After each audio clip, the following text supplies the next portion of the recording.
Hi, it is the Human Operating System time.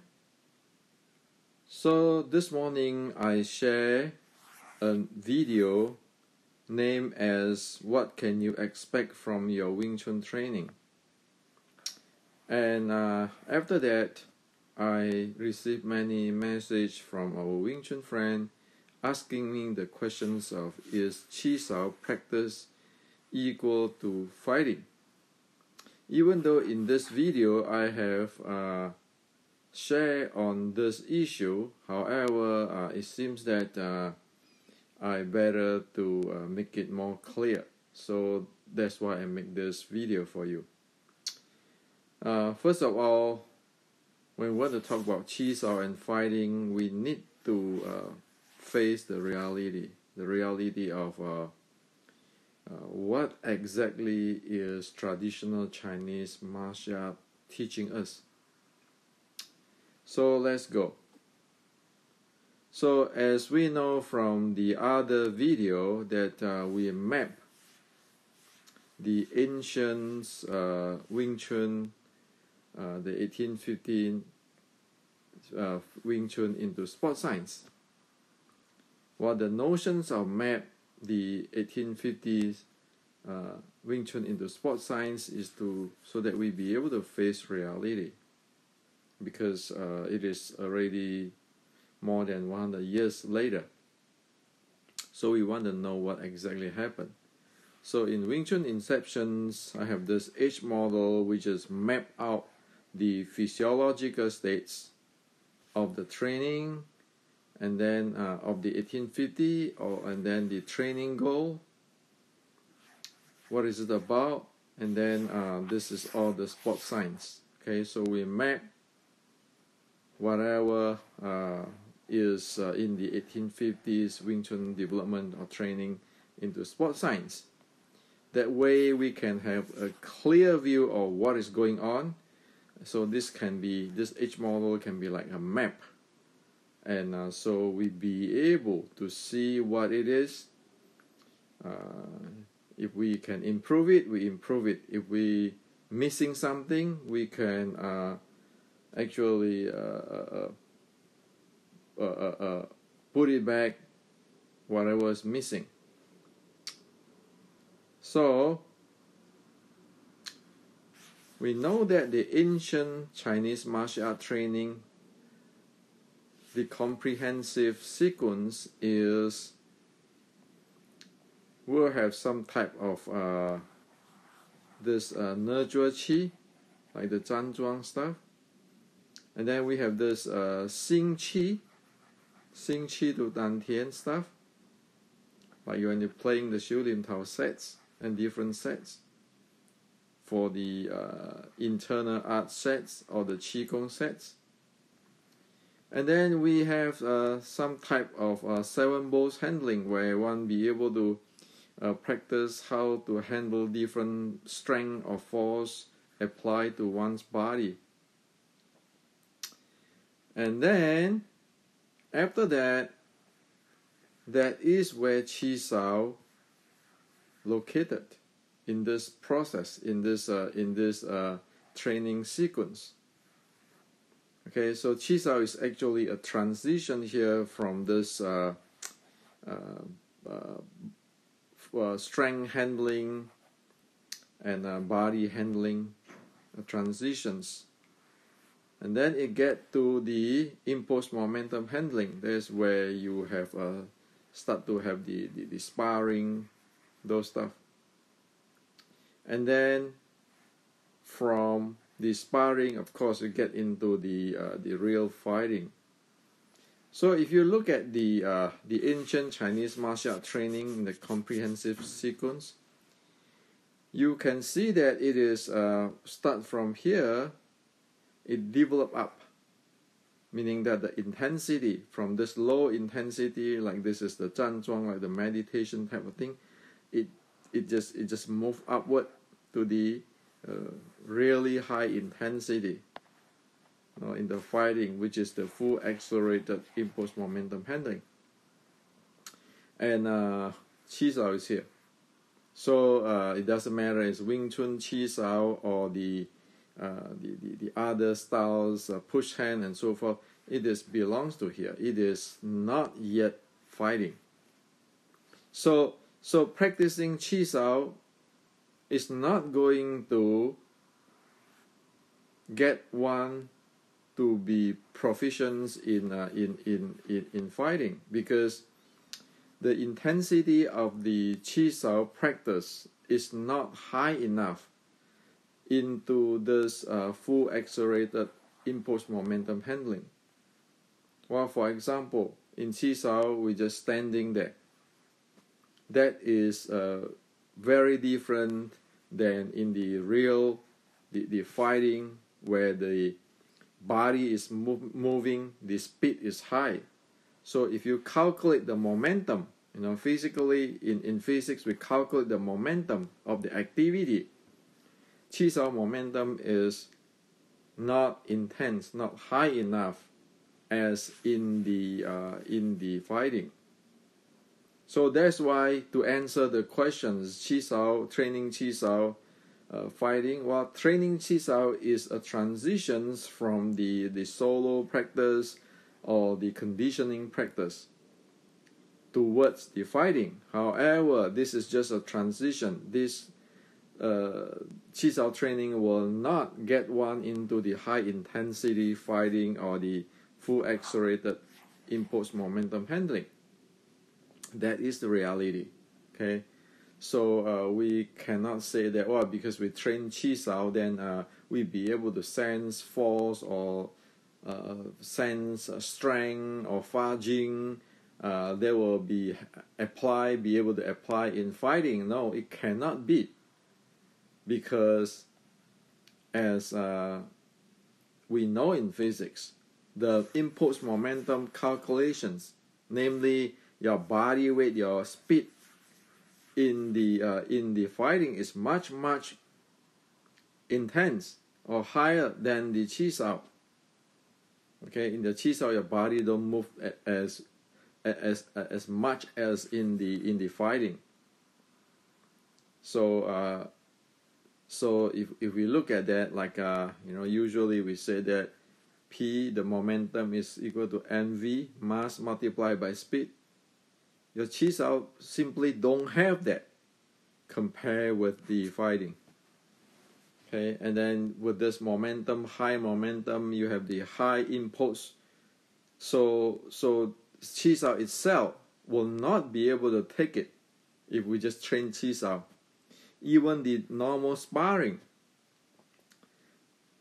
it is still is accelerated, is impulse momentum handling, is accelerated impulse momentum handling, but it is not accelerated like this thing. Like if we go to watch the Zhang Weili YouTube, like yesterday she just have a UFC competition. Look at that, okay? Chi Sau type of training will not be able to handle it. The so-called mind power, sensing, or the internal push hand or those kind of stuff will never be able to take that. Okay, because this is a reality. This impulse momentum is a reality. You simply do not have experience in that intense, high intense, or the full accelerated action. Okay. On the other hand, we have to be watch out here. See, like this Xing Qi state, 2C state, Xing Qi state. This is a critical state. Well, this state is supposed to support the force flow state or the Chi Sau state, and then supporting the sparring, and then supporting the fighting state. And today we know that this Xing Qi state, actually it can be measured by the improvement of the VO2 max, the oxygen, the volume of the oxygen. Okay, and this related this VO2 max related directly to one's endurance. And with this VO2 max, then it go higher to the lactate threshold, where it measure or predict one's fatigue level. So at this fighting, when one outbursts with the attack, you get into this anaerobic state, and then whoever have the high lactate threshold will have advantage. And of course, this lactate threshold is also, it is dependent on this VO2 max, the oxygen you can take.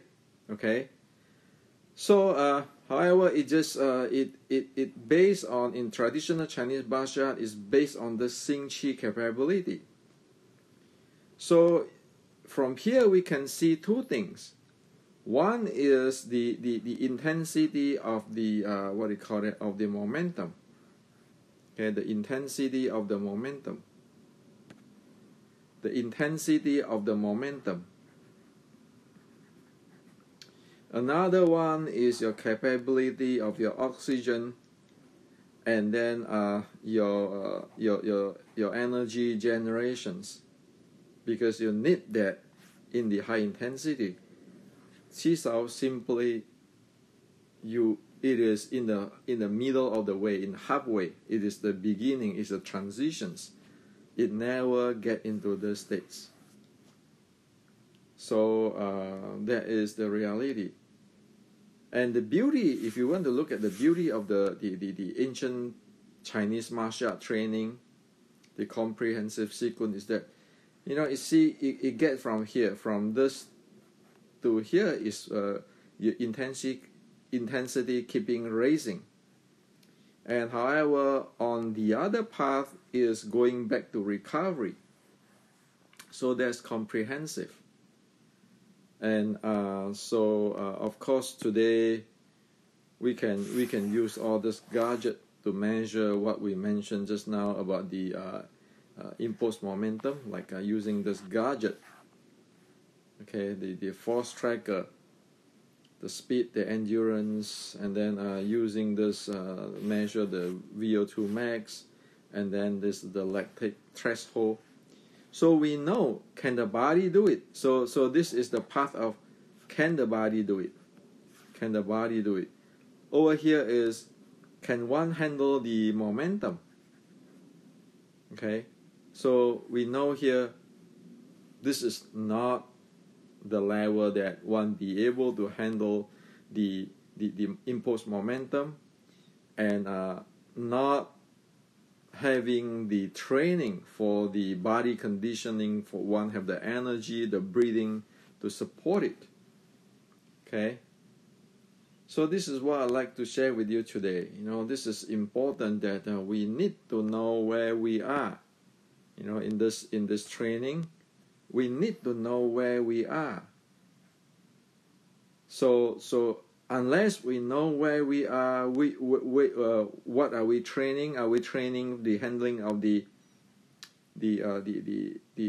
momentum, or we have the training of the VO2 max, the increasing the lactate threshold, so that we have the body energy to do the job? That has to be taken into consideration. It's not just techniques, that's for sure. It is not just this hand techniques versus that hand techniques, or I know how to Fa Jing, I have mind power.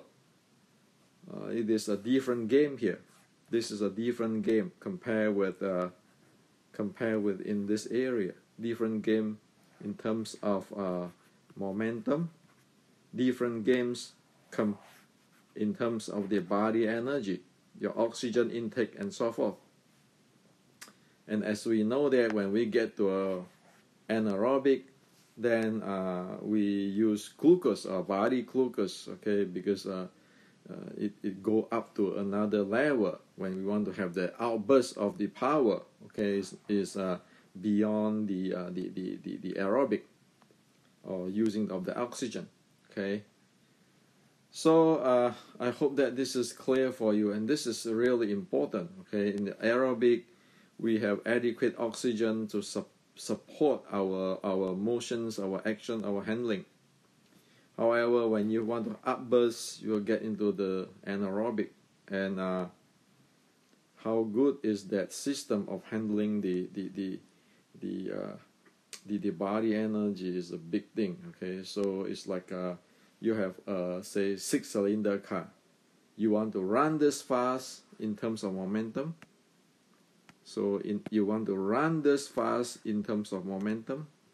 You want to run this fast, this intensity of the momentum, and you have the engine to support it. This both have to be complete. Okay, so this is just a transition. It is in the halfway. And so we cannot say, oh yeah, Wing Chun training Chi Sau for fighting, for street fighting. Well, it is not realistic. And that is not what the teaching of the ancient Chinese. The teaching of the ancient Chinese is this. Okay, like this is in the Shaolin short strike stuff. Here it said shoot in. Shoot in. You know this is momentum. Okay? It's a body. So this is I'd like to share with you today. Hopefully this open up a new paradigm for you, and then make your training more effective and efficient. And if you would like to know more about this mapping, get the Wing Chun Inception book, because this is the first book. Now we map the ancient Wing Chun into sports science. And we know this physiological state, and we know what is going on.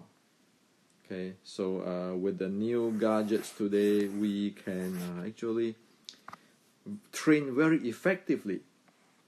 Okay, so this is the notions, so that we can train effectively, and we can know, are we there? Can we do the job? Okay, if we are here, let's not make believe that we can do the job here, because this is a very different momentum and body energy realm compared with this usual Chi Sau or the force, or this like push.